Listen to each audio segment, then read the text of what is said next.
Boa noite, eu sou Marcos Machado. Boa noite, eu sou Cristina Cardoso, do CR2 Recôncavo Baiano. Eu sou daqui de Feira de Santana, do CR3. Com muita alegria que nós estamos aqui dando continuidade a esta maratona de atividades que a Conferência Regional Espírita envolve Feira de Santana, Santo Amaro, Cachoeira, Cruz das Almas e Conceição do Jacuípe. Em função da pandemia, em que estas atividades que até então realizávamos presencialmente, nós, desde o ano passado, resolvemos fazer virtualmente, juntando cidades, até para que assim pudéssemos, juntos, trazermos oradores e, ao mesmo tempo, facilitar a vida das pessoas diante até de tantas atividades virtuais. Então, estamos muito felizes em tê-los conosco e, com certeza, este evento há de ser sempre marcante para todos vocês. Tivemos ontem uma grande abertura com o nosso querido Divaldo Franco, uma apresentação musical do Plínio Oliveira, e que amanhã estaremos fazendo o nosso encerramento, também com um momento belíssimo a nível de música. Hoje à tarde também foi muito bom mesmo, os temas bastante interessantes, tanto no que diz respeito ao centro espírita, como também no que diz respeito ao ser humano, ao ser espiritual. E aqui nesta noite, né, a gente já está se preparando para daqui a pouco recebermos o Alberto Almeida. E amanhã, Cris, tem muito trabalho também, não é isso? Amanhã nós vamos ter Jorge Elahá falando sobre cultura da paz, André Peixinho falando sobre o problema do ser, do destino e da dor, Haroldo Dutra falando sobre a caminho da luz. Além de uma atividade para jovens, com a presença de Vitor Hugo Menino, né, que estará conosco. Não poderemos ter a presença de Larissa Chaves, em função de que ela está gestante, tendo nesse momento a necessidade de repouso, ela não vai poder estar conosco. Né, mas a gente envolve ela em muita luz, assim como a Daílson Salles, que também não pôde estar conosco hoje, também o envolvemos em muita luz. E depois finalizaremos com a presença de lá de Angola, gente. Olha que coisa bacana. Uma grande oradora, uma grande trabalhadora, que é a nossa irmã Amélia Carlos Casalma. A heroína do bem, como disse o nosso querido irmão César Reis. E finalizaremos com uma apresentação musical muito bonita, muito interessante, do nosso querido Plínio Oliveira. Né? Nós temos aqui a nossa irmã querida, Cristina, que está conosco. Cris, se você quiser mandar um recado para a turma aí da internet, fique à vontade. Agradecer a todos, Marcos, toda a equipe e a todos os amigos que permanecem conosco nesse evento de luz que nos conduz realmente ao esclarecimento e à liberdade através da instrução, como está sendo bem batido desde ontem e hoje durante a tarde toda. Tudo caminha pela educação e a instrução do ser. E o que nós estamos tendo a oportunidade de receber nessa segunda versão, a segunda apresentação da Conferência Regional Espírita. Então, muito obrigada por permanecerem, estarem conosco e continuarem ainda no dia de amanhã. Uma ótima noite de muita luz e esclarecimento para todos nós, com o nosso querido amigo Dr. Alberto Almeida. Bem, e o Alberto, ele vai nos tratar aqui de um tema de grande relevância, já que o tema central da conferência é o terceiro milênio e a regeneração da humanidade. Nós temos o nosso querido Alberto, digamos, um expert nesta temática da família, e que precisamos cada vez mais consolidar este ideal, né, da vida em família, e ainda mais através de uma visão espírita. O nosso querido Alberto fará uma fala, né, inicial de 30, 40 minutos no máximo aproximadamente, e depois nós teremos a honra de tê-lo conosco através de perguntas e respostas. Então vocês poderão fazer perguntas baseado na temática que ele estará abordando nesta noite. Com muita alegria, com muita satisfação, com o axé aqui da Bahia, recebemos Alberto Almeida, lá de Belém, para falar sobre os pilares espirituais para a vida em família.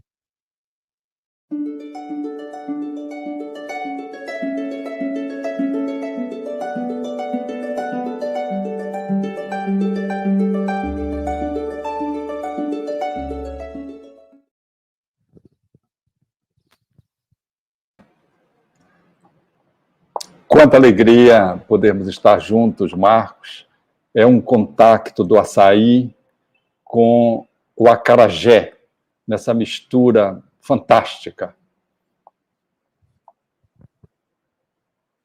Maravilha. E quem sabe também uma muqueca, né? Mas só quando você estiver aqui para trazer, né, estar conosco, nos dar essa satisfação. E vai ser um grande prazer tê-lo com você conosco, né? Está sendo agora virtualmente. Vamos guardar aqui para quando você vier aqui à Feira de Santana, via Santo Amaro, a Cachoeira, você vai fazer aqui um tour, né, na nossa região, e é capaz de você não querer voltar mais para Belém, né? E a gente então já te saúda aqui, você pode se tornar um cidadão baiano. Muito obrigado, Marcos. Muito obrigado pelo carinho. A minha alegria aos internautas conectados pela rede mundial de computadores e a minha alegria, sobretudo, por estar em Feira de Santana, participando deste evento virtualmente, na companhia de amigos tão caros, por quem temos grande apreço. Que seria para a sociedade se houvesse o relaxamento dos laços de família? Foi a pergunta que Allan Kardec fez aos benfeitores da humanidade na questão 775 de O Livro dos Espíritos. Os espíritos responderam: uma recrudescência ao egoísmo. Aí está, na resposta dos espíritos, o ponto fundamental, o pilar eixo de todos os pilares, que é o amor. O amor se contrapõe ao ego. O ego é uma manifestação do ser humano muito empobrecida no que tange à impregnação, quando o amor é convidado a fazer parte na existência de um ser humano e da família. O ego expressa um pouco a nossa infantilidade, traduz ainda muito a nossa inferioridade, a nossa precária evolução evolutiva, e por isso ele se engatinha, ele se ensaia ainda para poder ganhar estruturação, beleza, encanto, à luz da dimensão profunda do ser que somos, que é o espírito imortal, caracterizado pela uma centelha divina, de onde provém o amor, que é a pedra fundamental para o equilíbrio do ser e da família. Em torno desse pilar, e a partir dele, nós relacionamos alguns pontos fundamentais para que a família se equilibre adequadamente nessa transição turbulenta que a humanidade vive a caminho do equilíbrio mais permanente naquilo que vai ser o mundo de regeneração no porvir. É o amor, portanto, no indivíduo e na família, a plataforma sobre a qual os outros pilotis, as outras estruturas pilares se levantam para sustentar a família. Porque o amor enseja o sentimento de pertencimento. É o primeiro pilar que a família deve considerar. Se não há pertencimento, não há amor, o que significa dizer de que todos temos direito a sermos semelhantes. Semelhantes significando de que nós fazemos parte de uma estrutura familiar. Quando a família rejeita alguém, abandona, renega, expulsa, deleta, ela experimenta sofrimento. Porque o amor, que é amor, não opera nessa perspectiva. Ele faz a inclusão do ser. ele estabelece o olhar para o ser. Ele enseja que possamos todos nos constituir em elementos integrantes da família. O amor suscita que possamos, portanto, ter esse sentimento de pertença, de pertencimento. O sentimento de pertencimento é uma das manifestações do amor que consagra que a família vai bem, está saudável. Portanto, de que os espíritos imortais reencarnados, eles têm direitos semelhantes de participar de uma família. Essa perspectiva embute uma outra proposição admiravelmente necessária de ser observada. É de que há um sentimento de precedência dentro da família, há uma hierarquia dentro da família, que as ciências psicológicas que estudam a família vêm ao encontro daquilo que a proposta espírita traz, confirmando. Ou seja, os espíritos disseram que os pais têm a função de educar os filhos e de que os espíritos renascem criança para aprenderem a ser seres de bem, homens, mulheres de bem. E assim, há um sentimento de precedência.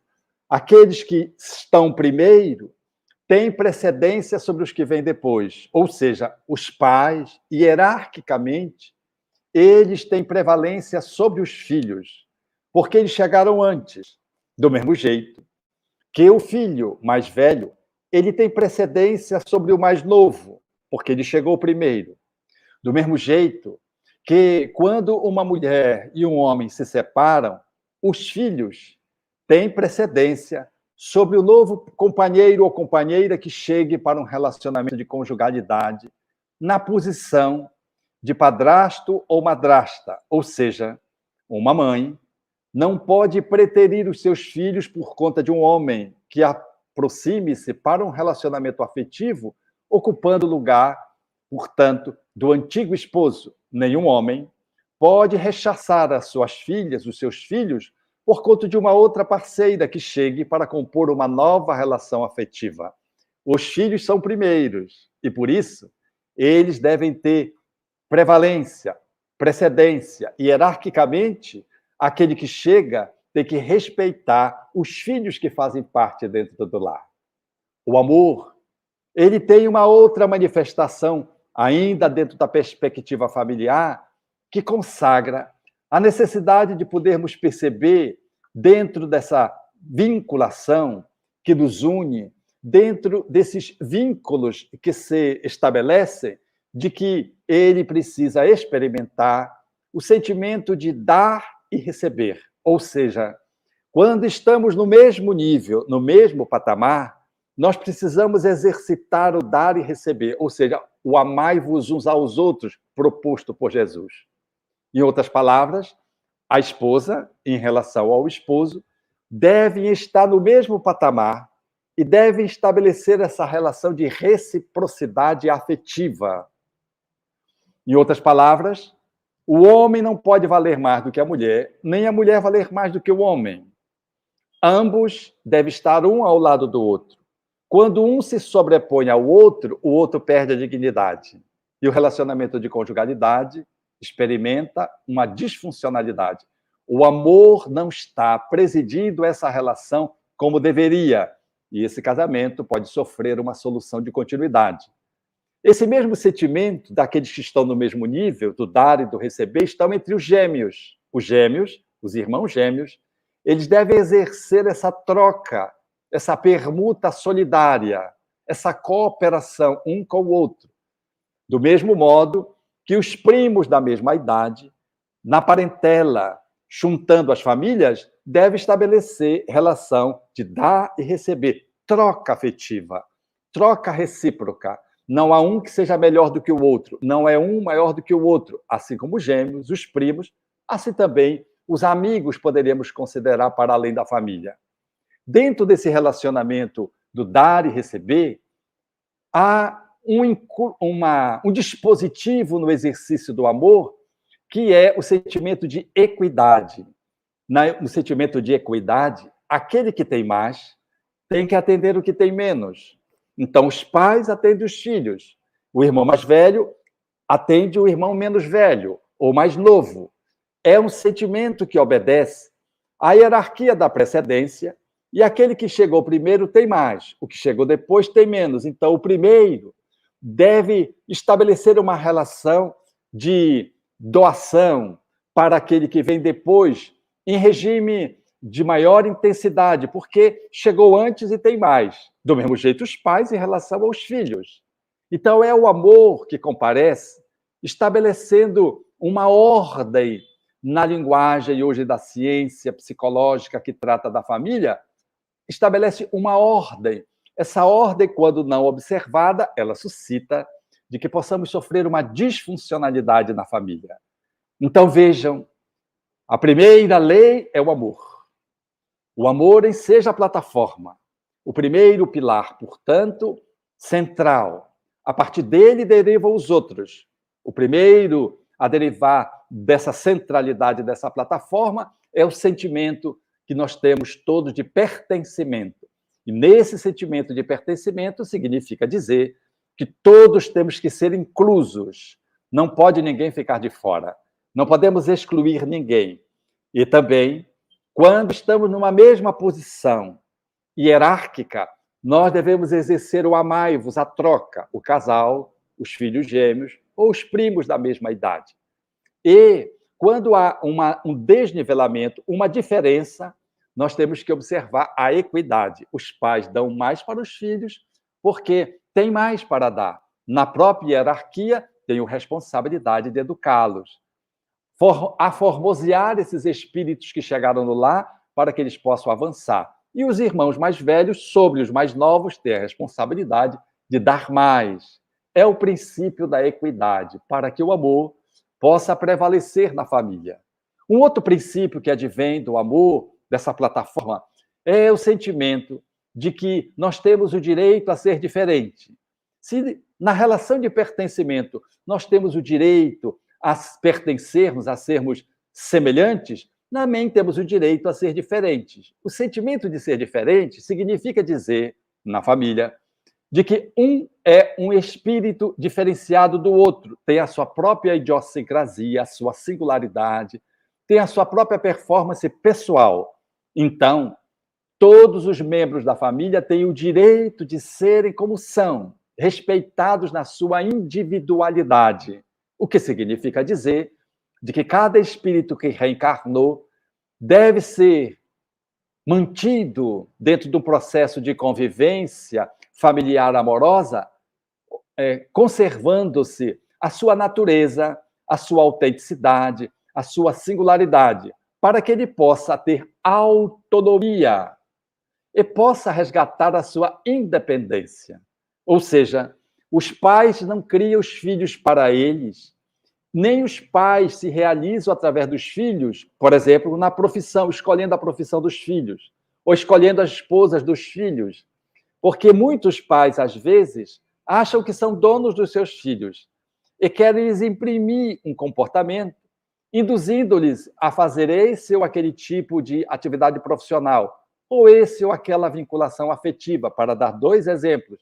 E isso é uma disfuncionalidade do amor, porque o pai, que é pai, a mãe, que ama, respeita a vocação do filho e respeita a escolha do filho em relação à parceira com quem ele vai se vincular, ao parceiro com quem ele vai se vincular, dentro das escolhas afetivas para a construção de um novo lar. Significando dizer, portanto, de que no lar, cada espírito merece ter a sua individualidade preservada.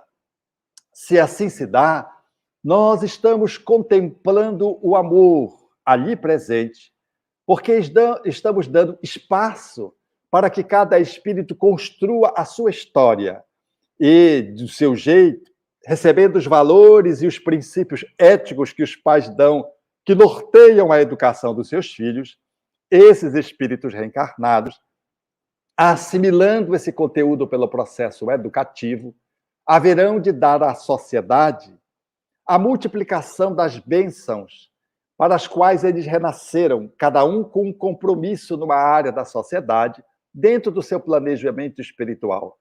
Cada um fará a sua vinculação afetiva, de natureza conjugal, de conformidade com a sua escolha, ou não fará, se assim também for a escolha do espírito encarnado na posição de um filho.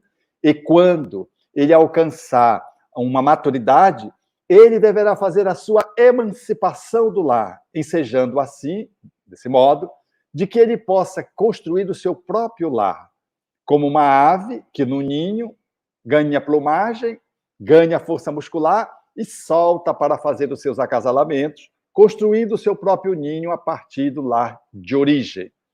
Nessa perspectiva, o amor se consagra porque ele se multiplica de uma forma una, sem ser uniforme. Ou seja, os filhos criam outros lares, no modo deles, todavia, mantendo o vínculo de afetividade com os pais.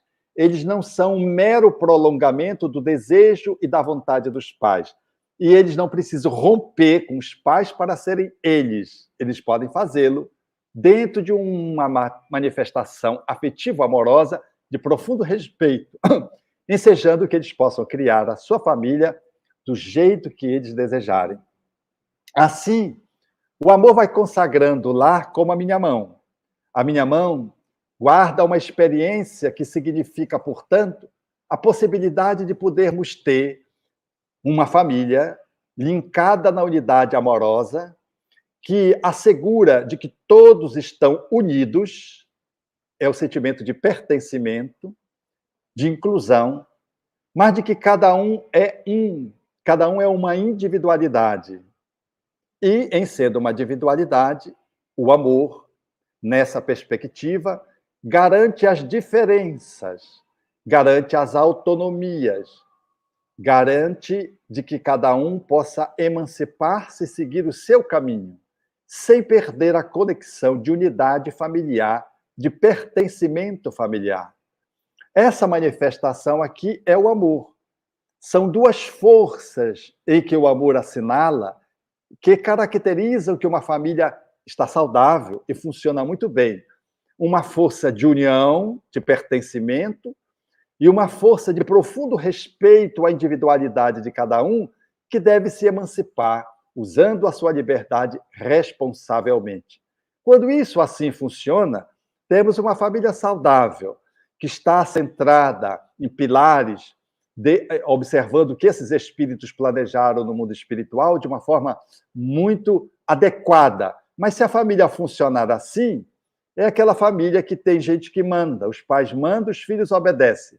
Eles são muito unidos, mas essa família não tem rosto, os seus membros não têm rosto. Por quê? Porque todos eles são uma reprodução em série, eles estão castrados, eles estão mutilados nas suas manifestações. Eles haverão de trazer muitos problemas, porque é uma família que está disfuncional, porque não está observando a individualidade. Mas se ela for só isso aqui, só individualidade, vai se gerar o personalismo, o individualismo a partir da individualidade, e esses membros da família não terão união. Eles serão cada um por si e sabe lá Deus por todos, porque cada um vai seguir a sua rota, o seu caminho, e não vai ter essa conexão com os outros. São aqueles irmãos que não se visitam, são aqueles parentes que não conseguem conectar-se com os seus pais, os filhos com os pais, são os pais que não conseguem ver os filhos só no dia dos pais, no dia das mães. É uma família disfuncional, porque os pilares que devem mover o desenvolvimento e a evolução das famílias não foi observado. O amor, que é amor, faz o processo de vínculo, de estabelecimento de observação, de inclusão, de pertencimento, mas faz igualmente o sentimento de diferenciação, de respeito à identidade do outro. E assim, cada um está unido, mas cada um é do jeito que é, com as suas peculiaridades próprias. Às vezes nós temos, por exemplo, pais que são comerciantes. Aí eles querem que os filhos todos sejam comerciantes. E eles querem impor. E o que acontece é uma coisa muito trágica. Os filhos ficam frustrados emocionalmente, porque as figuras dos pais têm muita força hierárquica, chegaram antes, sobre os filhos. e acabam que eles cedem para os pais e seguem profissionalmente essa direção. E aí fazem administração ou fazem qualquer outra profissão, mas acabam trabalhando na empresa do pai, que lida, por exemplo, com o comércio. Não poucas vezes, o que se vê é o comércio e a bancarrota depois que os pais envelhecem ou desencarnam, porque eles não têm talento, eles não gostam. Apenas alguns gostam, outros não. Só podemos 4 filhos, tem um que tem talento, 3 outros não têm. Como é que vai ser 1 mais 3? 3 que não sabem fazer as coisas, não têm a capacidade de poder lidar com o comércio, e um só que sabe. Tem atrito familiar, tem ruptura, tem rompimento da empresa e também tem repercussão para a família, porque são dois sistemas que se entrechocam, porque os pais obrigaram, no caso citado do comércio, a que os filhos fizessem aquilo que os filhos não tinham vocação. Isso é um erro muito grave, até porque muitas vezes a empresa ainda se sustenta na primeira geração, mas na segunda já vai embora, porque ela não consegue manter-se harmônica, porque se coloca dentro da empresa os familiares, e aí fica uma empresa familiar, que não tem os elementos que a compõem, não tem a competência e as habilidades para desenvolver aquela tarefa que a empresa ou que a indústria, o comércio deveria estabelecer, deve estabelecer. E aí surge um desandamento, um desengonçamento nesse processo relacional, tanto dentro da empresa, rebatendo para a família, e às vezes as duas vão à bancarrota, tanto a empresa quanto os familiares brigam, se entrechocam. Então, desse modo, nós precisamos considerar de que o amor que é amor, ele se estabelece nessa movimentação de profundo vínculo, mas profundo desapego. É muito comum, por exemplo, a mãe, em relação ao filho, querer que o filho case com alguém que ela gosta. Aliás, ela quase que não gosta de nenhuma menina. Todas as mulheres que se aproximam do filho, ela acha defeito. Porque lá, à luz da reencarnação, ela é a ex dele. Agora ele nasceu como filho para que elas pudessem, ela e ele, educarem um sentimento. Mas ela não se dá conta disso, mesmo sendo espírita. Ela acha que é amor, e às vezes não é amor de mãe por filho. É amor de mãe por filho e amor também de ex-esposa, por ex-companheiro, às vezes amante, sabe lá. E aí ela faz uma pegada muito forte. Não tem ninguém que caiba. Não tem, ela não deixa. Então, ela acaba por sufocar esse filho, porque não lhe dá a autonomia da movimentação afetiva. Ela fica botando sempre defeito nas meninas. Quando tem aquela menina que não tem defeito, por assim dizer, não uma força de expressão naturalmente, aí, como ela não tem o que dizer, o que é que ela faz? Se ela é espírita, sobretudo, ela diz, eu estou tendo uma intuição mediúnica de que essa menina não é para você. Eu não sei. É coisa de mãe, meu filho, é coisa de mãe. Não é coisa de mãe, coisa nenhuma. É atrapalhação de espírito reencarnado como mãe que não quer deixar o ex-parceiro ir embora. Não quer deixar ele ir embora. O mesmo acontece com o pai, que fica cerceando a filha, os passos da filha, e não quer permitir que ela faça as incursões afetivas. Todos os rapazes, meninos que se aproximam, a gente diz menina, mas não são meninos, né? São rapazes que se aproximam, homens que se aproximam, ele acha defeito. E, de repente, surge aquele que é o justo com que ela planejou.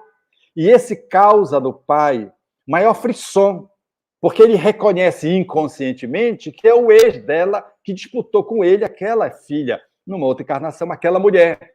Aí fica aquela briga de força, mas acaba, se há amor, ele acaba fazendo um esforço e cede. Não só cede a filha, devolvendo ao homem que ele roubou no passado, mas também vai o apartamento que ele ficou. Ele dá o apartamento também de presente de casamento. E é bonito ver, se eles são católicos, por exemplo, eles na igreja, porque ele chora pela primeira vez, dando a mulher dele, do passado, para o homem que ele tirou, que é a filha. A filha até se assusta, porque se sente dividida entre 2 homens. Ela tem até pensamento, será que eu caso, se eu não caso? Ela fica atordoada, porque no inconsciente dela, ela revive a experiência que ela viveu entre 2 homens. E o outro que está lá, no altar, esperando a devolução no tempo certo, porque para trás já foi tudo errado. Ele sorri como um vitorioso. E ele quase que sente prazer em ver o pai chorar. Ele não sabe por quê. Um sinal quase de masoquismo assim que ele sente pelo sogro, mas ele percebe que aquele sogro é um homem tão bom porque ele deu um apartamento mobiliado. Imagine, né? Então, é a lei do amor que, quando prevalece, nós vamos refazendo caminhos do passado, vamos reencontrando as pessoas que ficaram para trás em traumas e vamos refazendo traumas, refazendo relações e vamos nos constituindo amorosamente de uma forma melhor, vamos nos perdoando, mas é necessário, portanto, observar essas leis, porque se nós não conseguirmos observar a hierarquia, por exemplo, a precedência do amor dentro da família, os filhos vão mandar nos pais. Aliás, está na moda hoje os filhos mandarem nos pais, não obedecem os pais. Como se eles fossem acima dos pais e não os pais acima deles. E aí cria uma confusão, porque a proposta não é de diálogo, a proposta é de disputa. Quem argumenta melhor? Ora, os filhos, às vezes, são um espírito muito inteligente e argumentam com muita propriedade e tentam convencer os pais de que eles têm razão. Os pais sabem que ele não tem razão, mas não sabem argumentar contra os filhos. E os filhos vencem pelo cansaço, vencem pelo cansaço. Quanto que o pai deveria dizer não. O filho, mas papai, então me deu uma explicação plausível. Você está querendo me enrolar, meu filho, eu não quero nem saber. Não. Quer dizer, às vezes o pai não sabe explicar. Ele explicou, mas ele não sabe explicar. O filho sofisma, muito inteligente, sofisma, já está fazendo direito, tá? Com 17 anos fazendo direito. Mas está fazendo direito para fazer tudo errado com o pai. Aí engrambela o pai. Mas o pai, que é um espírito maduro, não tem a ilustração intelectual, ele percebe que está errado, aí ele diz, meu filho, eu não sei por quê, não vai. Essa festa rave você não vai. E aí o filho depois vai agradecer esse pai, porque respeitou a hierarquia de um pai que estabeleceu os nãos que precisava estabelecer e os sims que precisava estabelecer, sabendo que ele chegou antes, ele tem o dever de encaminhar esses espíritos para o bem, porque a sua consciência vai lhes culpar se eles deixarem os filhos soltos, porque os filhos soltos muito precocemente se perdem. Então, eles respeitam a vontade do filho, mas estabelecem limites. Aliás, limite é uma coisa muito curiosa dentro da família, porque o limite quase sempre a gente toma como castração. Limite é não deixar fazer. A proposta espírita de limite não é essa. Limite é dar segurança ao filho para dizer, além daqui é perigoso, não pode, não deve.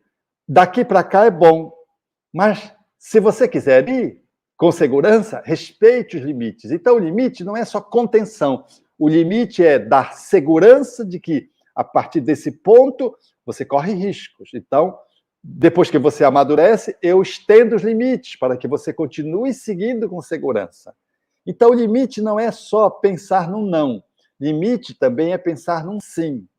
Então, se a pessoa vai para uma festa, é sim ou é não? Depende da maturidade, do lugar, depende do horário, e assim vai, uma série de critérios. Aí o pai ou a mãe, ou ambos, que deve se combinar, eles são os dois juntos no processo da decisão em relação às regras com o filho, combinam e dizem um sim ou dizem um não. O filho passa a observar de que o limite não é simplesmente dizer não. O limite é a permissão quando é boa e a negação quando é ruim. Isso é o limite.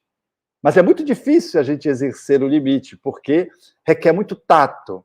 Eu aconselho os pais, que os jovens não me ouçam agora, de que nunca eles respondam uma pergunta que o filho faça, se pode, se não pode. Use a técnica. Eu vou pensar.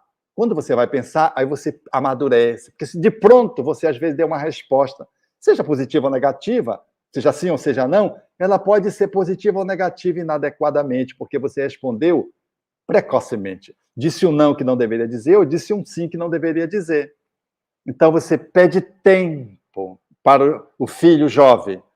Ok, meu filho, eu posso ir lá para o bar para o Farol da Barra, né, na Bahia, Salvador, Farol da Barra, para a comemoração que vai ter, vai começar 4 horas da manhã a comemoração. Você imagina uma comemoração começando 4 horas da manhã, em relação a um evento tal, aí os pais ficam logo assustados com o horário. No outro dia, o filho, papai, no outro dia é domingo. Mas não é a questão do outro dia. A questão é o evento, quem vai, qual é o propósito, a psicosfera. Os pais pensam, avaliam. Para responder de pronto é muito difícil. Então, eles usam essa técnica que eu estou sugerindo.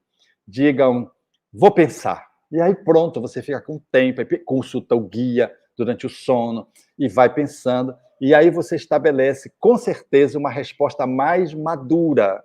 E quando disser, no processo educativo, uma dinâmica em que para o filho você vai chamar a atenção, procure usar o sanduíche. O sanduíche é um sim, um não e um sim. Ou seja, coloque sempre um não dentro de 2 sims. Olhe para ele e diga, o seu cabelo está tão bonito, minha filha. Ela sorri feliz, e você quer dizer o não para ela, que vem logo em seguida, porque ela quer ir para o shopping numa hora equivocada. E aí você diz, minha filha, o shopping hoje não. Aí ela vai se aborrecendo. E aí você vai usar o outro sim para dizer para ela, e amanhã nós vamos juntos fazer no restaurante, comer sushi, ela adora sushi. E aí você embalou 2 sims e um não no meio. E ela fica feliz com o não. Ela não sabe por que ela ficou feliz com o não. Ou ela ficou dentro com o não contrariada, ela não consegue, porque ficou embalado em 2 sims.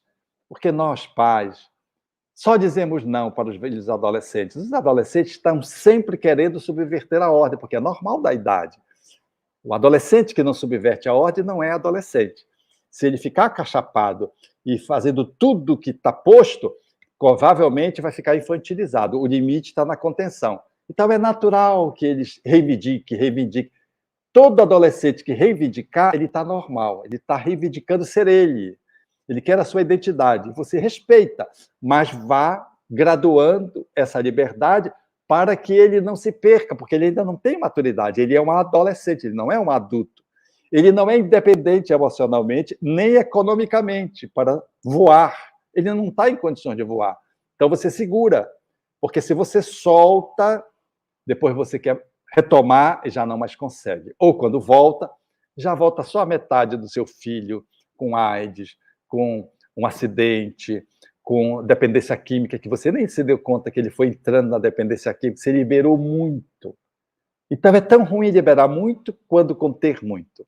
Veja que eu estou falando exatamente dos mesmos pilares que devem nortear a movimentação dos pais amorosa dentro dos filhos. Para além do ego, os pais pensam, meus filhos não são meus filhos, como diria Gibran, são filhos e filhas da ânsia da vida por si mesma. Vêm através de mim, mas não de mim. Eu quero lhes roubar, por assim dizer, os pensamentos, mas eu não consigo. Os pensamentos deles são os pensamentos deles. Eles seguem por onde eles querem. Os pais, segundo Gibran, são apenas o arco. O arqueiro é Deus. O arco são os pais. Os arcos têm que ter muita flexibilidade para lançar as flechas no objetivo que o arqueiro quer. Mas, às vezes, os pais esquecem e querem ser o arqueiro.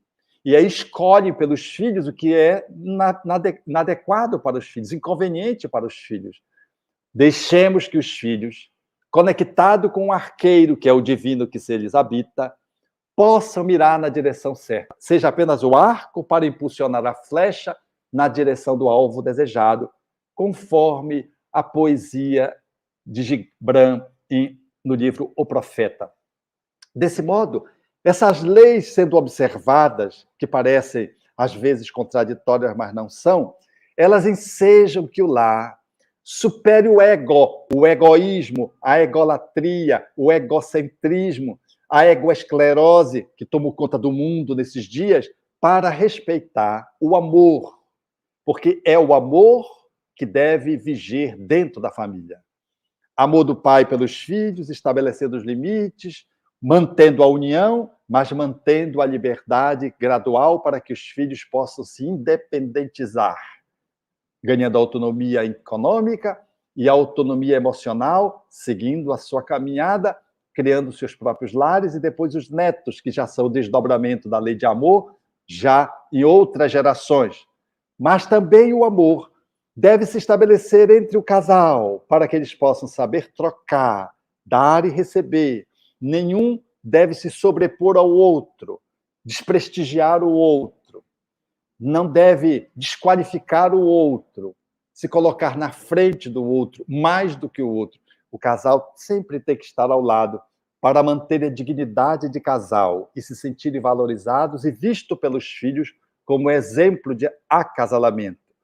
A família dominada pelo amor assegura, portanto, de que esse exercício da convivência amorosa, permeada dos valores crísticos que o Espiritismo exporta e propõe para os seus filhos, fazendo-os através do exemplo e da modelação, mas também fazendo que desperte no coração dessas almas o Cristo que está adormecido dentro delas, enseja-lhes, portanto, viver uma experiência que é das mais gratificantes na superação dos desafios, das diferenças, das adversidades, ensejando, portanto, que a família seja esse laboratório extraordinário de saúde mental, emocional, espiritual, desaguando numa saúde física entre os seus membros, que enfrenta os problemas, que às vezes está em baixa, que às vezes tem um conflito que se estabelece, desafiando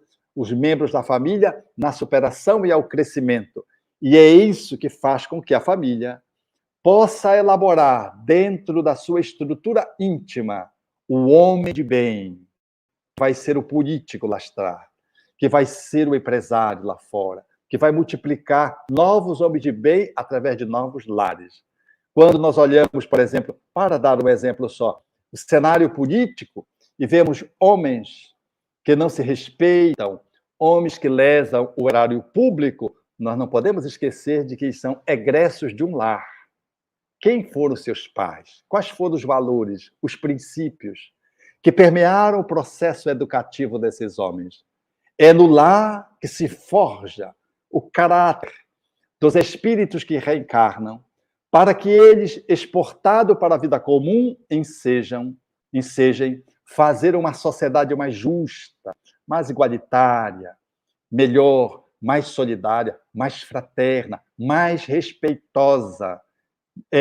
Muitas vezes, dentro desses dias que passam, o que nós não vemos, quando vemos os alunos, por exemplo, desrespeitando os professores, pichando os prédios públicos, desrespeitando os adultos em qualquer lugar, parece que virou-se de cabeça para baixo. Você vai ver aqueles jovens que assumem essa posição, você vai ver com lar. Não tem lar, lá é uma pensão, eles não têm lar. Então não tem respeito, não, respeito à autoridade, eles não reconhecem a autoridade e se manifestam como filhos perdidos autoritariamente em relação às figuras de autoridade, que pode estar no ônibus, que pode estar na repartição pública, que pode estar em qualquer lugar, no clube, pode estar em qualquer lugar.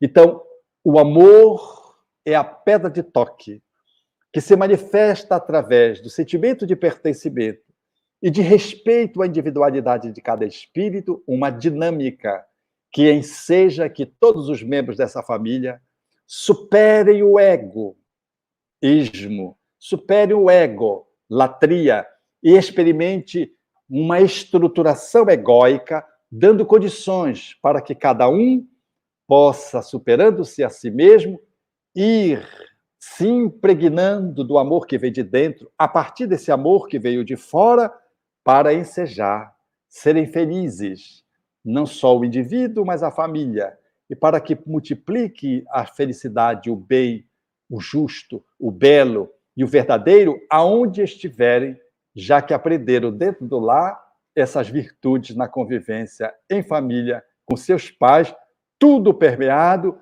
pelo relacionamento amoroso. Muito obrigado. Vamos para as perguntas. Parabéns, Alberto. Gratidão. Muito obrigado por esta grande aula, por um tema sempre atual, para todos nós. Já temos aqui algumas perguntas e desde já também solicitamos àqueles que têm interesse, ainda temos tempo de receber algumas destas perguntas. Temos aqui uma pergunta de Elisa Marques. Alberto, boa noite. Como nos prepararmos de forma adequada para este novo tempo? Eu gostaria, Alberto, que você pudesse até falar em relação ao tema da família, né? Porque é a sua abordagem desta noite e acho que também é de grande relevância, né? Esse novo momento, né? Como é que a gente se prepara para essa vida em família na atualidade, né? Século XXI, como é que a gente faz? Então, a dinâmica que o Espiritismo propõe é de que toda manifestação exterior vem do interior e de que todos os laços sociais que se estabelecem no mundo emergem dos laços primários, que são a família.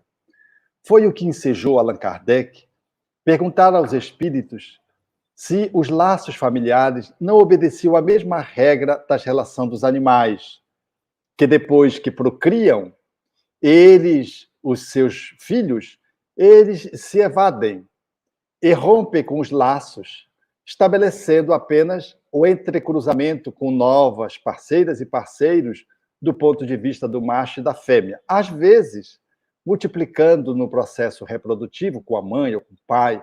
Então, os espíritos responderam que não, de que os animais haveriam de agir sob o instinto, mas de que a família ela tinha um outro objetivo, tem um outro sentido existencial, tem um outro significado.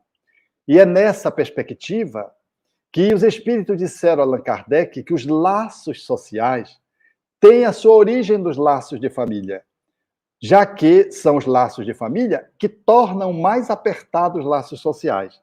E de que, por isso mesmo, a família representa lei da natureza. É muito importante que se diga isso em dias em que a família tem sido afrontada. Muitas pessoas, ideologicamente, tentam negar a família, tentam dizer que a família é de origem estatal, foi um processo cultural que se gerou a família, de que a família não deve existir, de que deve se estabelecer relações incestuosas, também sexuais, a exemplo dos animais.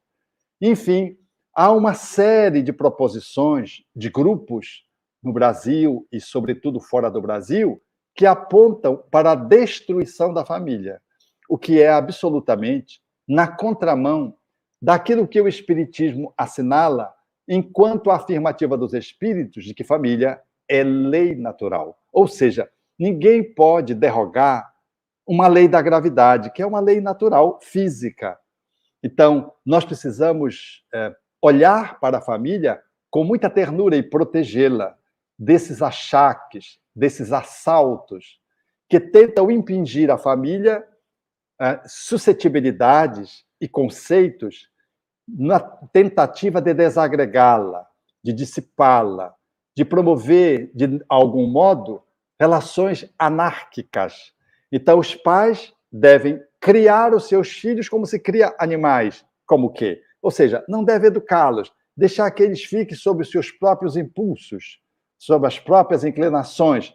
Isso está na contramão daquilo que os espíritos assinalaram. Os pais têm a responsabilidade de educar os seus filhos, porque os filhos vêm para os pais dentro de um planejamento espiritual. Eles não são acasos biológicos. Eles não são um encontro inédito que acontece pela primeira vez. Não, eles são reencontros.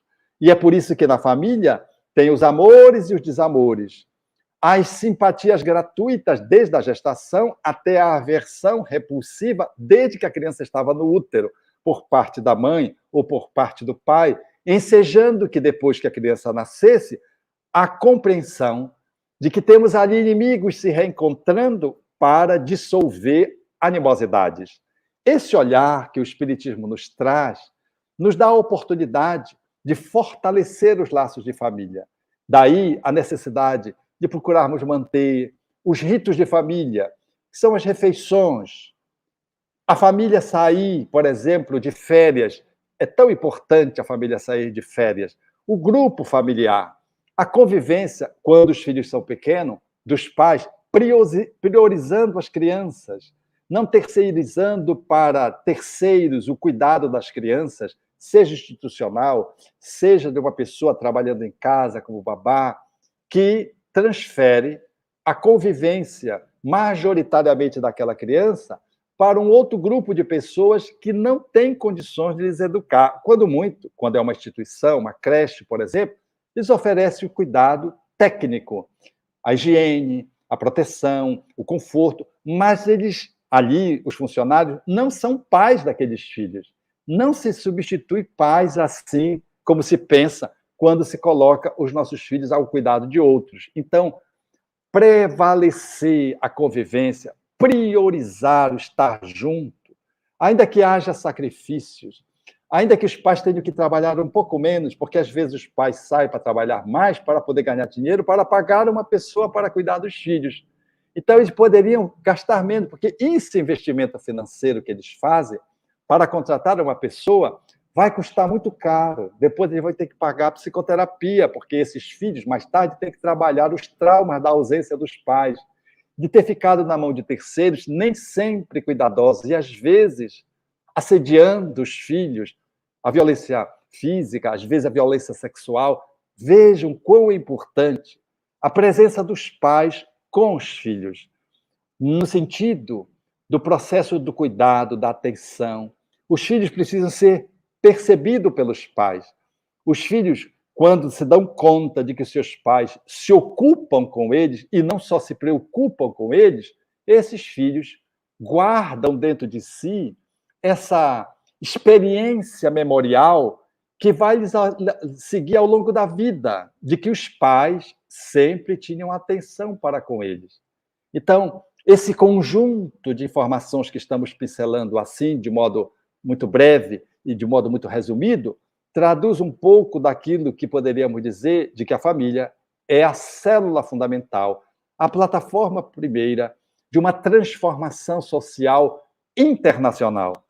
Começa a família como a grande esculpidora de novos talentos, de novas habilidades, mas, sobretudo, de novos homens, porque a falta que existe na sociedade hoje é moral, não é tecnológica, não é de habilidade e competência intelectual, cognitiva. A falta que faz hoje são de pessoas que possam, amorosas, respeitarem uma ética, tendo um comportamento moral compatível com o ser humano, no nível de responsabilidade que ele deve ter numa convivência social.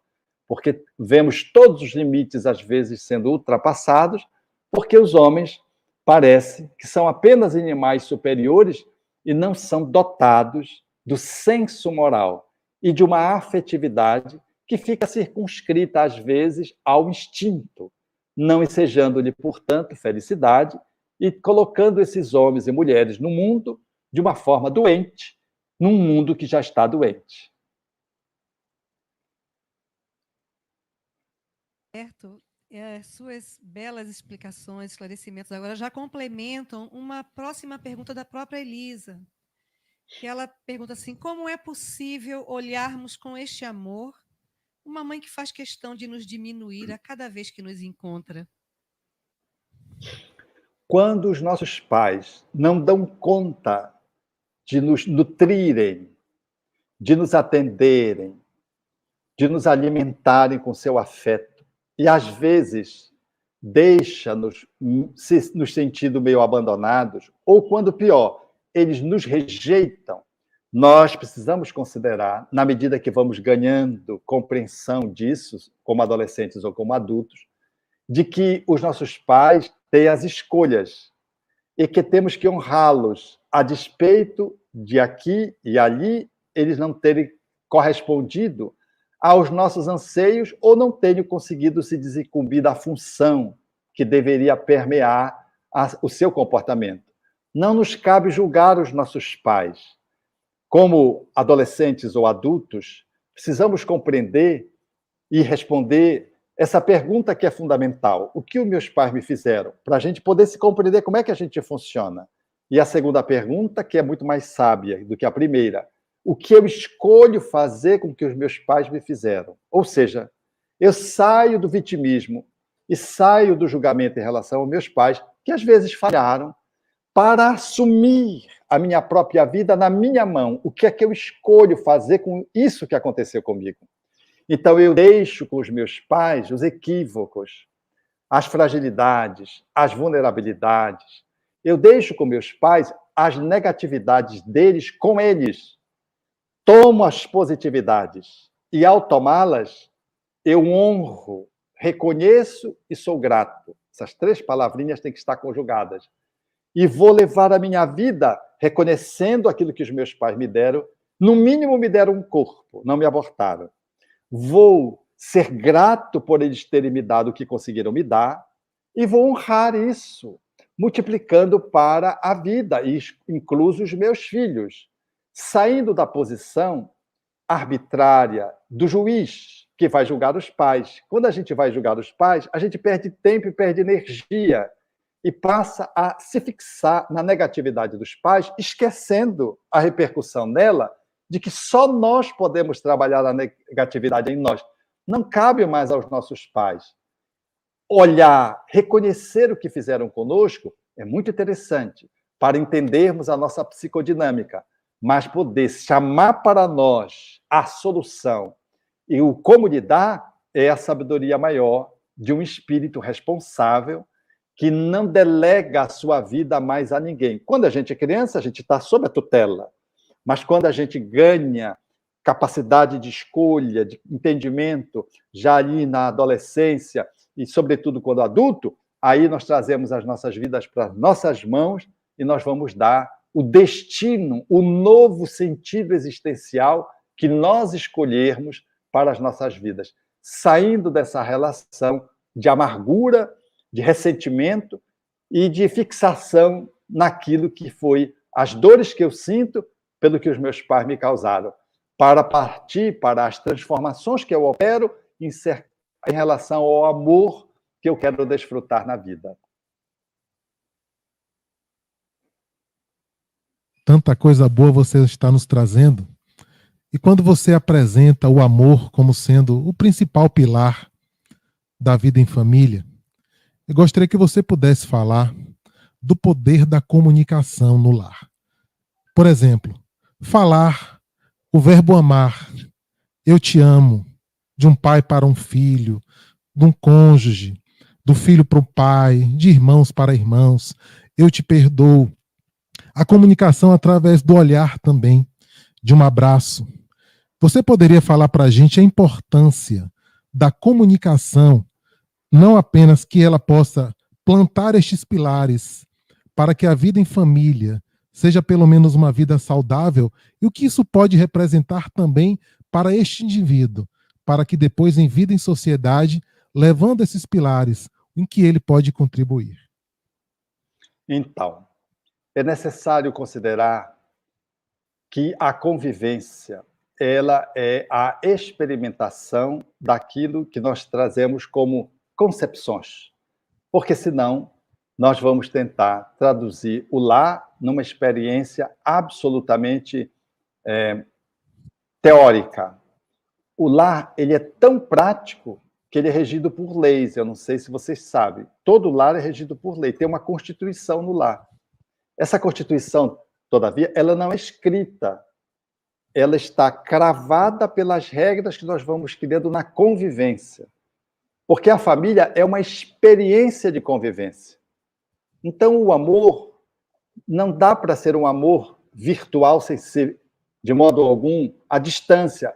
O amor é uma experiência de contato. Porque, desde o útero, já é uma relação simbiótica no início da gestação daquele que está vindo com aquele que está gestando. Até depois, a cicatriz umbilical caracterizando a nossa origem, determinando, portanto, e um período de infância de até 12 anos, de que nós somos dependentes. E legalmente nós podemos ser acionados pela justiça, se não cuidarmos dos nossos filhos. O vizinho pode nos acionar a justiça. Então, a convivência, ela é de todo imposta pela própria estrutura com que a família se coloca. Agora, a qualidade da convivência é que diferencia. Se ela é amorosa, se ela é indiferente, se ela é violenta, se ela é uma afetiva, se a afetividade comparece, ou se ela é apenas pragmática. Então, eu lembro de um pai que subia lendo sobre a necessidade de falar do amor que você levantou, ele subiu na escada para dizer para o filho que ele amava, porque ele não dizia isso. Ele bateu na porta, o filho perguntou: quem é? Isso é papai. Abriu a porta, ele entrou no quarto, o filho estava ouvindo música, ele começou a perguntar sobre a banda, e lá as coisas foram andando, ele conversa. De repente ele disse: meu filho, eu gosto muito de você. E o filho: eu também, papai, eu gosto muito do senhor.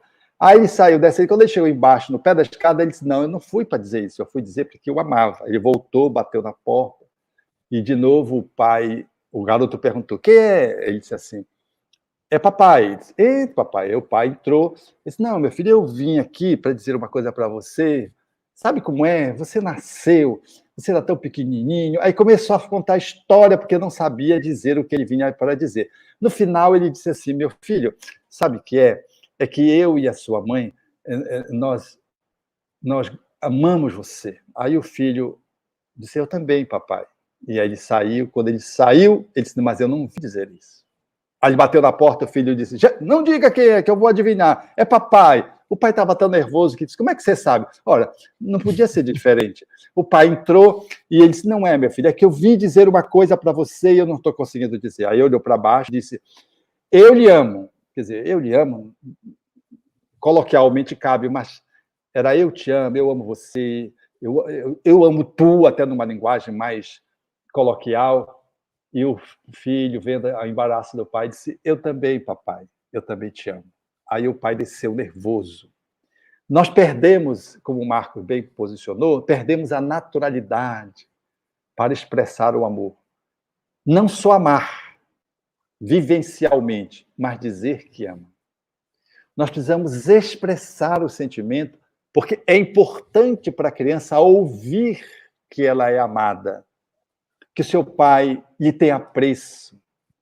Esse reforço oral, ele é muito importante, porque a criança vai celebrar a vivência, que tem prevalência, e a afirmativa ilustrativa, que vem coerentemente, confluentemente, na mesma direção, dizendo do vínculo profundo que aquele pai e aquela mãe têm com aquele filho. Por isso que um amigo meu estava fazendo evangelho lá e disse assim: ó, todo mundo concentra numa obra da criação. E aí ele começou a fazer a prece de final do evangelho lá. Aí ele abriu um olho para fiscalizar se os filhos estavam concentrados e viu que um filho estava com o olho aberto. Ele continuou a prece, de novo abriu o olho, o filho estava com o olho aberto. Aí quando acabou a prece, ele disse: muito bem, tudo. Aí disse assim: meu filho, engraçado, eu tive a impressão que você estava com os olhos abertos. E eu disse para que fechássemos os olhos, concentrássemos numa obra da criação. Aí o filho disse: sim, pai, eu estava com o olho aberto, eu estava concentrado. Mas como, meu filho, com o olho aberto? Sim, eu estava olhando para a mamãe, numa obra da criação. Então, é essa dinâmica que vai nos autorizando a dizer que nós estamos no caminho certo. Nós estamos amando e sendo amados, estamos expressando o nosso amor, e a manifestação do toque, ele é muito importante. Eu tenho uma enteada que adora abraçar, e eu tenho uma outra que tem uma dificuldade, ela parece uma pedra de gelo.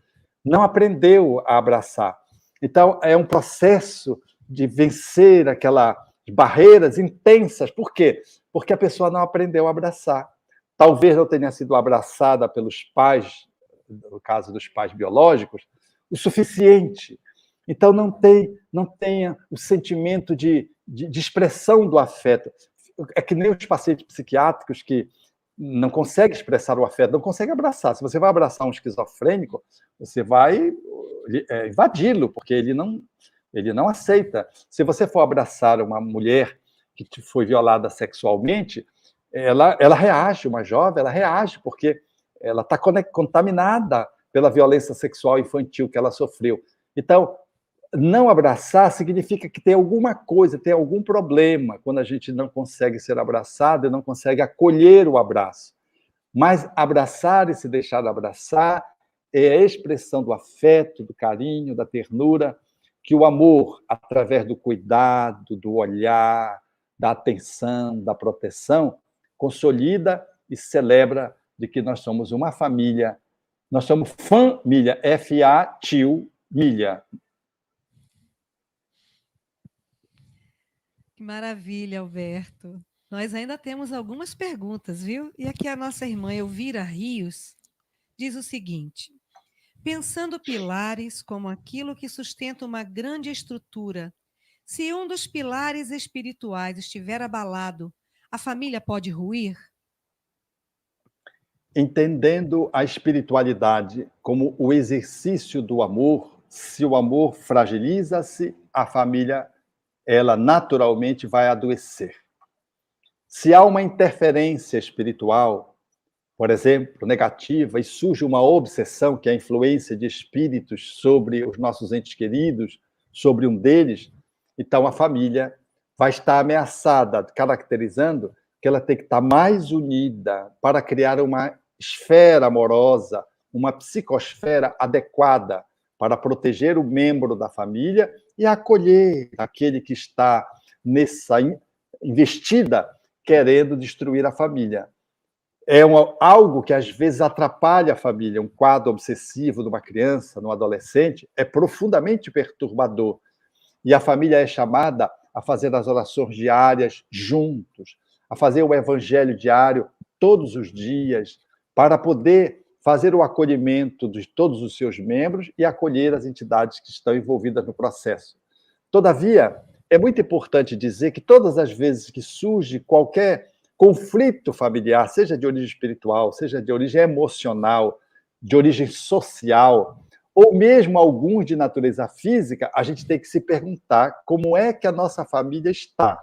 Então, se um garoto, um adolescente, deprime, se um pai começa a experimentar uma queda para os aditivos alcoólicos, se uma criança começa a sofrer perturbações espirituais, a família tem que se perguntar o que está acontecendo conosco, família, que um jovem, que o nosso filho está deprimindo, que o nosso pai está voltando mais tarde para casa, está bebendo, de que a nossa criança de 2 anos está sofrendo assédios espirituais em casa. Ao invés de olhar para o membro da família problema e dizer que ele está com problema, ele é o problema da família, um olhar mais inclusivo, mais sistêmico e mais correto é o que está acontecendo conosco, que está acontecendo, suscitando isso dentro da família. O que é que acontece conosco, família, que um filho está mentindo? O que é que acontece conosco, família, quando o filho diz que vai para a aula, mas não vai? O que está acontecendo conosco quando o pai ou a mãe começa a ter comportamentos mais agressivos dentro de casa? A gente pode se perguntar e deve se perguntar, porque não tem um comportamento que esteja desconectado da família. Faz parte do circuito familiar. E ainda que tenha uma responsabilidade individual, tem uma responsabilidade grupal, que normalmente nós não incluímos. Normalmente nós olhamos a pessoa que se equivoca ou que tem o comportamento inadequado como sendo ela só o problema, mas não é só ela. Nós chamamos isso em psicologia de o paciente identificado. O paciente identificado é a pessoa que chama a atenção de que a família está disfuncional. Então, não é só tratar a depressão, tratar a bebida alcoólica, tratar a obsessão, é tratar a família, para que a família saia daquele patamar de amorosidade frágil para uma outra experiência de amorosidade mais forte, para que a moral da família, ou seja, os respeitos às virtudes, possam ser revistos pela família. Porque, às vezes, a gente está muito frágil no olhar daquilo que é o repertório de virtudes. Então, é a oportunidade da família se unir, chamar Jesus na forma do evangelho reflexivo e a família, então, vai se reaprumar para perceber por que esse ou aquele pilar está nos chamando a atenção de que o edifício está precisando fazer um reforço no pilar central de amorosidade, uma injeção de concreto numa linguagem da engenharia para aprumar o edifício novamente. Alberto, tem uma notícia boa para lhe dar. O público está aumentando. Quando se debate, a cada minuto. Quando se debate, o público gosta. Tem uma pergunta aqui, eu achei muito interessante, de Alberto Rega Filho. Querido doutor Alberto, gostaria que comentasse o âmbito espiritual do, entre aspas, pai drasto ou papai do coração. Recebi a bênção do alto de ter 3 filhos do coração. Eu uma vez estava fazendo uma palestra e eu disse assim, lá pelas tantas, Deus é pai, não é padrasto. No final da palestra veio uma filha adotiva e disse, Alberto, você desconsiderou meu pai, que é meu padrasto. Você disse que Deus não era pai, padrasto, era pai, não era padrasto. Desde esse dia, eu nunca mais me esqueci, eu nunca mais usei essa expressão, porque ela é incorreta. Porque os pai-drastos e as mãe-drastas, elas não são os pai-nações e as mãe-tsubishi, né? Os pai-nações e nem as mãe-tsubishi. Ao contrário, eles são os pais e mães das profundezas do coração.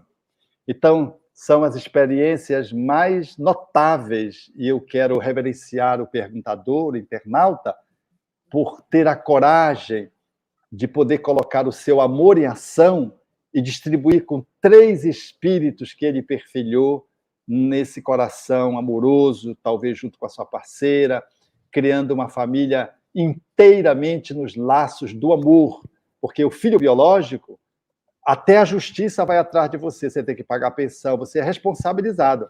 Mas o filho do coração é uma escolha. Mas quero dizer também de que para as crianças, às vezes é um desafio, porque elas ficam sempre ligadas aos pais biológicos. Na seguinte pergunta, por que meus pais biológicos me deram, não ficaram comigo? Então, na quase generalidade, isso é um fantasma que acompanha os filhos e os pai-drastos e as mãe-drastas, tem que ter muito mais paciência para dissolver esses questionamentos que são naturais no espírito que, quando renasce, não caminha com seus pais biológicos, mesmo que tenham sido adotados bem cedo, eles levam consigo essa dúvida, que é o sentimento de não pertencimento, é como se eles não tivessem o direito de pertencer, não merecessem a pertencer, por isso eles foram dados. É um raciocínio assim psicológico que eles fazem. Então, custa muito às vezes, e os pais drastos e as mães drastas, às vezes, ficam inquietos, porque acham que os filhos estão sendo ingratos. Não estão sendo ingratos. Eles estão com um problema com os pais biológicos e eles fazem uma transferência psicológica para esses pais que amam. E jogam nesses pais que amam toda a sua dor. Mas depois eu quero dizer que isso se transforma num amor que não cabe numa vida só. Segue vida afora, mas tem que se vencer essa pendência. Eu vou compartilhar contando um exemplo, porque esse exemplo é muito enriquecedor. Eu acompanhava uma família onde os pais tinham um profundo amor por um filho que era biológico e por uma filha que tinha sido adotada por primeiro, antes do filho biológico vir. E essa filha não conseguia concluir um curso na universidade.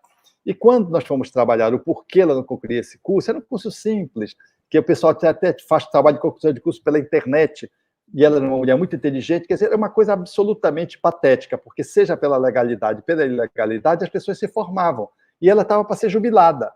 Então ela me procurou e eu fui ajudá-la. E a causa estava quando ela foi doada na maternidade para o pai e a mãe do coração. E então, era ali que estava o problema. Então, ela ficou com o drama de que, se formasse, ela teria que abandonar o lar. É como se ela fosse perder os pais, porque se formou, você vai trabalhar e se emancipa, né? Ela não queria sair do lar, porque ela estava presa na dor dos pais biológicos que deram na maternidade. Ela nasceu e foi para os pais. Mas vejam, aqueles 9 meses marcaram ela. E os pais, como não ficaram com ela como que perdeu um lar. E agora ela não queria perder esse novo lar se formando. naturalmente que era um pensamento inconsciente. Depois que ela fez isso, naturalmente que ela passou, não teria nenhum problema, porque ela não tinha problema de intelectualidade, de cognição, não tinha problema.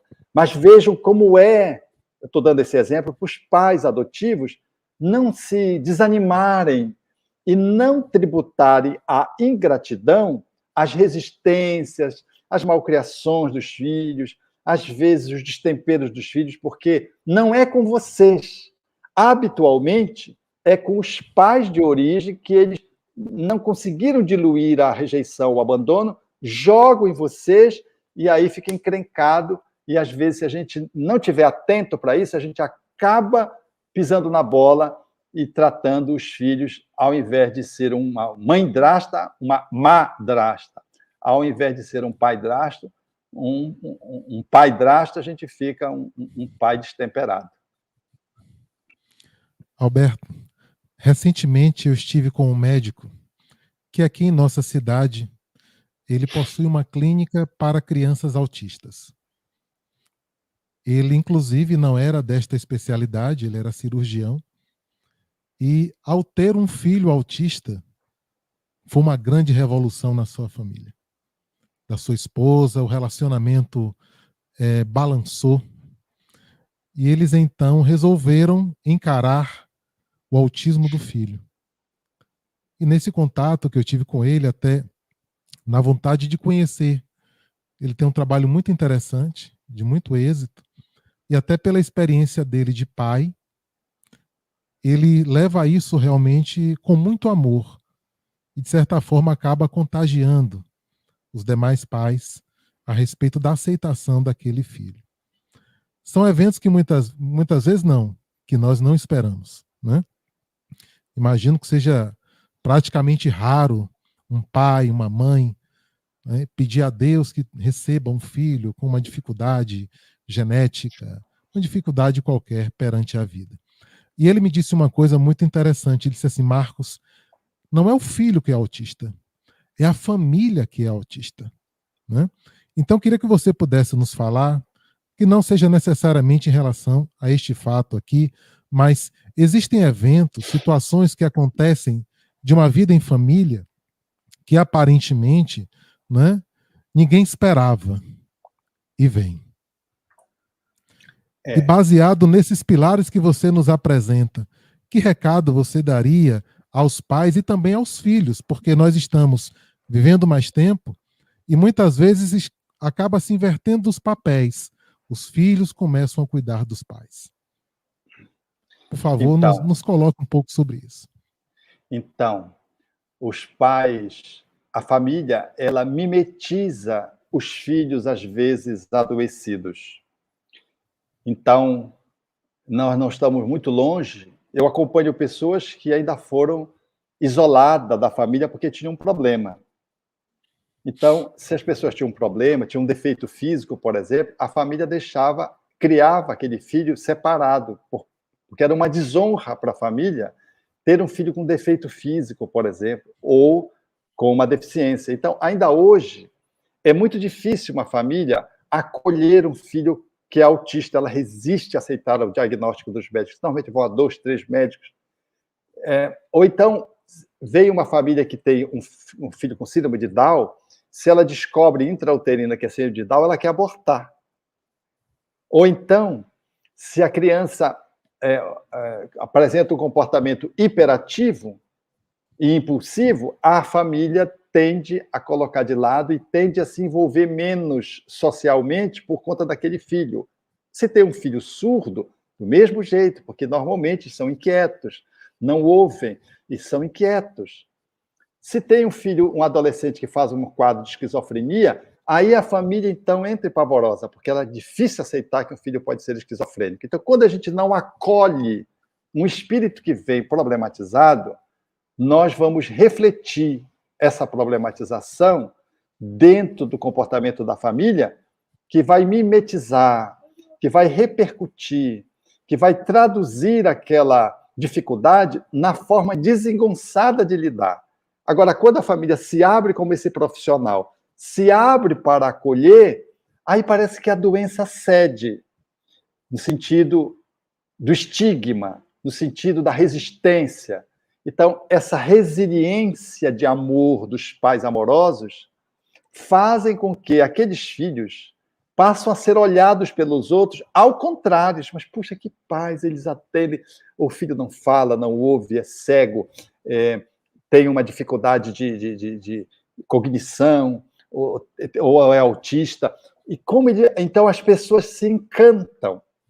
Então o amor é possuidor de milagres. Eu me lembro de Helen Keller, já que estamos com a linguagem de Libras, de Helen Keller, que era aquela mulher que logo cedo experimentou um problema neurológico e deixou de falar, de ver e de ouvir. Ela só tinha o tato. E graças a Anne Sullivan, Anne era sua professora. Anne Sullivan, apenas usando a mão, fez com que Helen Keller fosse uma oradora, aprendesse a falar, fizesse conferências e se transformando num ícone das pessoas que são deficientes e que são muito mais pessoas integrais do que muitos que se dizem normais, que veem, ouvem, escutam, têm tato. Então, o amor de Anne transformou Helen Keller numa pessoa não só inclusa socialmente, mas numa pessoa que levantou a bandeira contra as deficiências e pôde conferir ao mundo um exemplo máximo de pessoa que supera os seus limites quando tem alguém que, por amor, consegue ajudar a pessoa a superar os seus limites. No relação à segunda questão que você levantou, os pais, quando vão envelhecendo, precisam ser cuidados pelos filhos. E aí vem aquilo que Allan Kardec analisa o Evangelho segundo o Espiritismo, de que os filhos, em função dos pais, haverão de oferecer para eles os pequenos nadas supérfluos, que é a devolução ao pai de tudo que receberam ao longo de uma história de vida. Mas é muito importante dizer, dentro daquela lei que estávamos estabelecendo de prevalência, de precedência, de que os pais continuam sendo o pai dos filhos. Os filhos cuidam dos seus pais como se fossem pais deles. Todavia, eles nunca saem do lugar do filho. Quando isto acontece, nós temos o amor na condição de excelência. Não são filhos que passam a cuidar dos pais e passam a tratar os pais como seus filhos. Isso é uma distorção. Isso é uma violência. Nós mantemos o amor quando continuamos como filhos, cuidando dos nossos pais débeis, vulneráveis, dependentes, mas respeitando-lhes a condição de meu pai e minha mãe. Eles podem estar com Alzheimer. Eu preciso tratá-los como meu pai, a minha mãe, mantendo a hierarquia, e ainda que eu seja o cuidador deles. Mas eles estão no lugar onde deverão estar para que a harmonia do amor se estabeleça dentro do lar e persevere dentro do lar. Mas, às vezes, né, Marco, a deficiência dos pais, a fragilidade dos pais em educar os seus filhos, diz os espíritos a Allan Kardec, já nessa existência, lhes devolvem a escassez de amor com que os pais ofereceram aos filhos, e os filhos já mostram nessa encarnação, na ingratidão de retorno, ou num comportamento de retorno, que os pais não deram conta, não souberam, ou não colocaram como prioridade amar os seus filhos, cuidar dos seus filhos, abandonar os seus filhos. E depois, quando a gente vê os pais estão meio que abandonados. Eu vejo isso muito na Europa, sabe, Marco? A família latina, ela não é assim. A família latina, ela tem um comportamento diferente. Nós somos muitos filhos. Os europeus são muito casal. Tem 1, 2 filhos, muito tarde, e eles se prevalecem, eles se priorizam. A forma como eles tratam os filhos é muito diferente da nossa cultura latina. E aí a gente vê na Europa os pais abandonados, os pais solitários, os pais só com animais, e os filhos não visitando os pais, os filhos não cuidando dos pais, as casas de longa permanência. Então, na nossa latinidade, não. Nós temos, graças a Deus, nós temos essa pegada familiar dos pais em relação aos filhos, às vezes até demasiada, porque os pais invadem muitos filhos e querem tomar conta da vida dos filhos, Mas é o amor. Quando vige, os pais envelhecem, esses filhos não abandonam seus pais, eles cuidam desses pais. Ainda que haja necessidade de cuidadores, de colocar numa casa de longa permanência, mas esses pais não se sentem abandonados pelos filhos, porque os filhos não abandonam. Às vezes deixam na casa de longa permanência, durante a semana, trazem o fim de semana, e os pais, às vezes, querem ficar na casa de longa permanência porque os filhos estão ausentes de casa, eles ficam sós.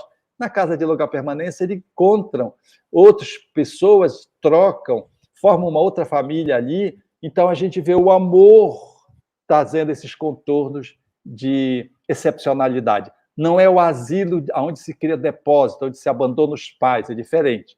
Na latinidade, nós temos essa cultura diferente do velho mundo. Que maravilha, Alberto. Tão bom ouvir você. E são muitas perguntas ainda. Aqui a nossa irmã Rita Margalhães pergunta: como podemos ou equilibrar as ordens do amor, do pertencimento e hierarquia no lar? Rita, todas as vezes que nós vamos nos dando conta, a gente vai corrigindo em tempo. Eu gosto muito de uma experiência que eu vi com a minha cunhada tratando meu sobrinho e dizendo para ele: meu filho, é assim, assim, assim. Aí ele olhou para ela e disse: mamãe, ele é adolescente, mas não foi assim que a senhora me ensinou. Ela disse: mas eu ensinei errado, agora eu estou ensinando certo. Eu achei muito engraçado, em tempo corrigindo. Então, nós somos seres humanos. A minha fala de hoje não é para incutir culpa em ninguém, ao contrário, é para gerar consciência, amplitude de percepção. Porque não existe pai perfeito. Aliás, esse é um problema dos filhos. Eles querem colocar o pai num pedestal de pais perfeitos. É uma idealização. Depois cai na real e vê que os pais são espíritos em evolução, que têm as suas deficiências. E aí a gente acaba desumanizando os pais. Precisamos compreender, nós pais e nós filhos, de que todos estamos aprendendo a ser pais e filhos. Nós não temos isso ainda incorporado na nossa performance evolutiva. Filho não vem com manual, né? Às vezes vem filhos gêmeos, um é de um jeito, outro é do outro. Um é atirado, o outro é tímido. Um fala demais, o outro fala de menos. Um o pai tem que empurrar, o outro pai tem que segurar. Irmãos gêmeos. Então, é assim, a gente vai educando os filhos, tem as regras gerais, que o Espiritismo nos enseja buscar no Evangelho, os limites, o pertencimento, o respeito à emancipação dos filhos e a diferenciação, mas a pegada, a linha do limite, ela é para cada situação. E aí o pai, a mãe, precisa estar muito centrado na amorosidade e na intuição para saber o que faz naquele momento, qual é a pegada, até onde pode ir, sabe o quanto você aperta um sabonete na mão para que ele não caia da tua mão, sem deixar a mão muito frouxa, sem deixar a mão muito forte, apertando o sabonete. É assim educar filho. E a gente está num constante ensaio, aprendendo a ser pai e a ser mãe. E a gente pode compartilhar com o filho. O filho, foi mal nesse momento aqui, tudo bem, vamos seguir. Não é também ficar como os pais fazem, e os filhos são inteligentes, aí o pai, perdão, meu filho disse errado. Aí o filho não perdoa para ter o pai na mão, entendeu? Para negociar, tipo o traficante da esquina. Não, não é assim. Meu filho, eu me equivoquei, desculpa, eu me equivoquei, eu sinto muito o que eu fiz, vamos seguir. E aí o filho já entendeu que o pai reviu a posição e vai seguir, vai tomar um outro comportamento. E assim, a família, nós pais, vamos olhando para essas manifestações do amor e vamos equalizando para que essa linguagem ela seja sempre uma linguagem adequada para o momento, porque educar uma criança de 4 anos é diferente de educar um jovem de 14. Uma criança de 4 anos é diferente da criança de 8. São idades diferentes, as regras são diferentes, as pegadas são diferentes. Então, um filho de 4, de 14, de 24 e de 34 são 4 idades inteiramente diferentes. Às vezes tem pai de criança pequena que tem uma pegada muito boa. Quando chega na adolescência, ele se perde. Ele não sabe lidar com o adolescente, ele tem que aprender a lidar com o adolescente. E assim, nós vamos aprendendo também a ser pais e mães. E aprendemos muito a partir de termos sido filhos. E as encrencas que nós tivemos com os nossos pais a gente rever essas encrencas, trazendo a nossa vida para a nossa mão, lidando com os nossos filhos. Aí a gente passa a limpo muita coisa dentro da gente. Alberto, querido, a gente agradece. Eu fico preocupado com você pelo fator tempo, né? Mas o público está aumentando. Mas eu acho que seria interessante a gente ir finalizando o trabalho, né? Agradecer a você. Eu queria só fazer uma pergunta que eu acredito que seja bastante atual. Antes até de que você responda, nós convidamos desde já o público aqui presente para que amanhã estejam conosco a partir das 9 horas, em que teremos o nosso querido irmão Jorge Elahá falando sobre a cultura da paz. Depois André Luiz Peixinho sendo entrevistado sobre o problema do ser, do destino e da dor. E no final da manhã, o nosso querido Haroldo Dutra falando sobre a Caminho da Luz. Né? À tarde a gente vai ter o Vitor Hugo Menino falando para os jovens. Nós teremos também a presença de Amélia Casalma, que virá lá de Luanda, em Angola. E finalizaremos com o Plínio Oliveira, com a música, com certeza, que nos envolverá em muito amor. Eu gostaria que você pudesse, Alberto, finalizar com uma pergunta que acredito bastante atual e fizesse, né, as suas considerações finais com uma prece envolvendo principalmente a tantas famílias que neste momento ou perderam entes queridos ou ainda sofrem com eles enfermos e tantas situações adversas em que com certeza a oração é um grande esteio de conforto e de orientação para este momento. A pergunta é: o que a doutrina espírita pode esclarecer a respeito das novas configurações familiares? Essa é uma novo espaço para um seminário. As famílias, ela tem várias conformações. E as conformações familiares, elas obedecem a demandas que vão surgindo. E se há amor, essa família tem a chancela da divindade, porque o que é importante é a família. Então, às vezes, é um pai solitário, com 2 filhos, enviuvou. Às vezes, é uma mulher que fez uma produção independente, é ela e a filha. É uma família.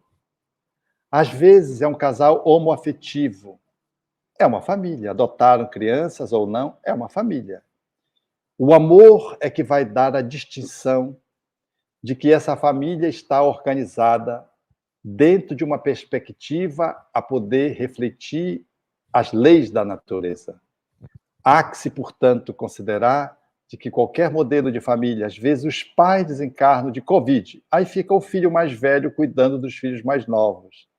Outro dia eu vi, o pai desencarnou e a mãe desencarnou em seguida de acidente de carro.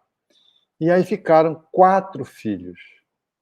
E a mais velha, a princípio sem condições, foi tutelada por uma tia e depois assumiu as outras irmãs. Quando ganhou a idade de 17 anos, assumiu. E foi uma família com essa conformação. Uma família que a gente chama de filho parental, é um filho cuidando dos outros irmãos. Aí está a reencarnação para dizer acerca dessas experiências que às vezes são provacionais e às vezes expiatórias. A desencarnação nesse período de Covid suscita também que as famílias possam reavaliar a sua conformação, posto que a morte, do ponto de vista biológico, não celebra distinções. E, às vezes, subtraindo os protocolos, vai alguém que a gente pensava que não ia. E alguém que a gente já queria que fosse. Tem quantas sogras, eu vejo aí alguns genros, querendo que a sogra vá, e a sogra não vai. Dura na queda, fica. Mas, como diz o Evangelho, se fosse um homem de bem, uma mulher de bem, tinha ido, mas não é, tem que ficar. Então, a vida ela é muito curiosa. Nós não temos esse controle. Então, é de bom tom reconhecermos de que ninguém perde ninguém. Nós perdemos a convivência física. E se assim se estabeleceu, é porque é uma necessidade que temos de experimentar o desapego e o exercício da nossa espiritualidade em relação àqueles entes queridos que continuamos amando e continuando sendo amados e que estamos em dimensões diferentes, experimentando uma interrupção do contato físico para logo mais nos encontrarmos, ou para bem mais cedo nos encontrarmos durante o sono, diante de um fenômeno mediúnico, reatarmos laços de comunicação mais intensos a despeito da diferença vibratória em que nos encontramos, porque um está desencarnado, o outro está encarnado. Quero agradecer o carinho com que a Conferência Regional conferiu me convidando e dizer aos amigos que celebram aí a condução do evento, parabenizar e dizer o quanto nós precisamos de eventos como este e pedir aos internautas que prestigiem amanhã as celebrações de conteúdos extraordinárias que vão estar postas amanhã, desde o nosso Elahá até finalizando com o nosso amigo Plínio Oliveira, na sua manifestação estética de alta beleza e de grandiosidade espiritual que ele sempre traz na sua musicalidade, no seu canto. E convidar os amigos a orar, a agradecer a Deus e dizer: Pai de amor, quantas bênçãos Tu nos confere através do Espiritismo, que nos ajuda a abrir o coração e a mente para percebermos a vida de um lugar inédito ainda para nós outros e dar-nos conta de que Deus, na sua magnanimidade, nutre-nos, cuida-nos, ama-nos e de que Ele efetivamente é o nosso Pai maternal e de que nós somos todos irmãos na grande família que nos constituímos no planeta azul, nesse caminho para a luz, ao qual todos estamos intimados a crescermos em paz, felicidade e harmonia. Guarda-nos na Tua ternura incomparável, Pai amoroso e bom, e permite que Jesus continue sendo o nosso foco e de que a perspectiva com que Allan Kardec nos apresenta Jesus o faz de uma forma tão delicada e sublime que é muito difícil abrir mão desse olhar espiritista para podermos entender melhor Jesus e vivermos a divindade que nos habita. Fica conosco, Pai amoroso e bom, guardando-nos na Tua doce e excelente ternura.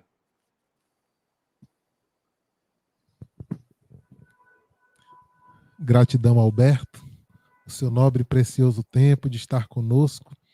A todos os amigos dos diversos cantos do Brasil e do mundo, daqui da Bahia, que amanhã a gente possa se reencontrar e refletirmos muito sobre o que foi falado aqui agora, neste momento, para que a nossa vida em família, cada vez mais, tenha pilares espirituais e assim se perpetuar além da vida física, mas, acima de tudo, em outros mundos, em outros lugares, e até o retornar novamente em outros momentos aqui para a Terra. Gratidão, querido, a nossa saudação, fica com Deus e uma boa noite para você e para todos. Um abraço e até amanhã, às 9 horas da manhã. Boa noite, muita paz a todos e até amanhã.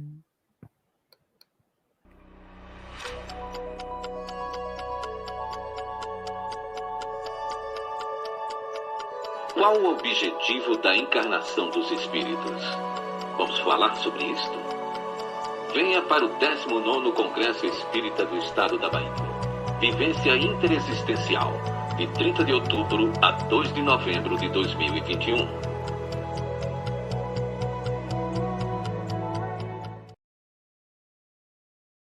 A CEVUL sempre teve como missão contribuir com a comunidade, mudando vidas através da prestação gratuita de serviços sociais, educativos e espirituais.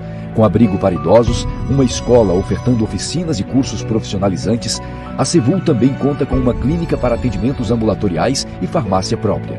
Contribua com a instituição, seja voluntário, Doe recursos financeiros, alimentos, materiais de higiene pessoal, limpeza ou construção. Sevu, mudando histórias de vida.